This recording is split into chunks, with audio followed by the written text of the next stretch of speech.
Hello, I'm Margaret Atwood, and I'm going to read you a little fable called The Full Moon Shopping Mall.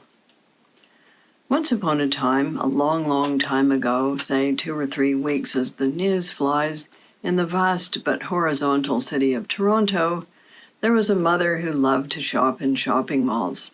She would get so caught up in shopping that she would forget the time and would be late for dinner. So her 2 children, Crystal and Kyle, had become very good at cooking hot dogs and macaroni and cheese so they would not go hungry. Their father was in the futures market and was easily distracted and never noticed what was going on, so it was no good asking him anything about cooking.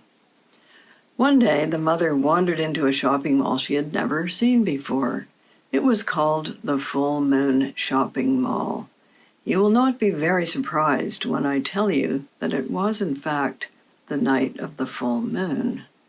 But the mother was not attuned to the phases of the moon. Inside this mall, there were a lot of cheese shops, butcher shops, shoe shops, and fur shops. The mother wandered here and there, looking at this and that. She was very taken with a fur shop, so she went inside and tried on fur coats. The sales lady had a long nose, sharp claws, pointed teeth, and reddish eyes. She kept urging the mother to try on yet another coat and saying how fine the coats looked on her. And indeed, they did look fine. But then the full moon rose, and all of a sudden the mother saw that the sales lady was not a human woman, but a large, fierce raccoon.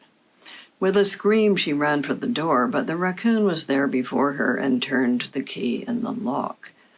"You have been trying on our skins," growled the raccoon, "and turnabout is fair play. So now I will try on yours." Then the raccoon killed the mother, peeled off her skin, and put it on. It fitted quite well, except for the tail, which had to be stuffed inside. Nor could the sharp teeth and claws and the reddish eyes be disguised. Over the mother's skin, she put on the mother's clothes, and if you hadn't been paying close attention, you wouldn't have known the difference. With the help of the other animals in the Full Moon Shopping Mall, for all of the shops were run by animals who sold things made from themselves, because why pay the middleman? The raccoon stashed the mother inside the freezer of the butcher shop to eat later. All the animals locked up their shops and went out the main door of the mall, and the raccoon went out last, for she was the CEO, and locked the door behind her with her magic full moon key. She placed the key inside the mother's handbag so as not to lose it, since there was only one key, and without it, she would have to stay in her raccoon shape all the time, wandering around in alleyways, which would not be so delightful as the Full Moon Shopping Mall.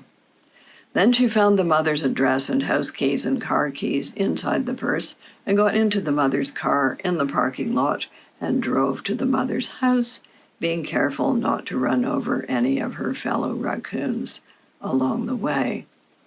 Crystal and Kyle were making macaroni and cheese and hot dogs for dinner. "Hi, kids," growled the raccoon. "Sorry I'm late."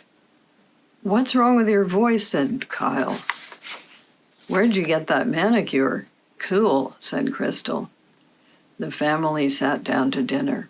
The father, who was thinking about pork bellies, did not notice anything unusual, except that his wife's bum seemed to have grown quite large.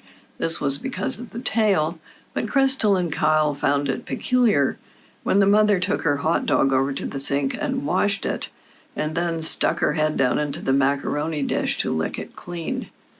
"Got any eggs?" she growled then, for there is nothing raccoons like better than fresh eggs. "No," said Crystal. "You were supposed to buy some, remember? At the shopping mall." "Oh," said the raccoon. "Got any frogs?" "Kyle," whispered Crystal, "don't say anything out loud, but that's not our mother." "It's not?" "No, it's a raccoon." "Don't be a goof," said Kyle. But then he looked hard, and right enough, their mother's teeth were never that pointy.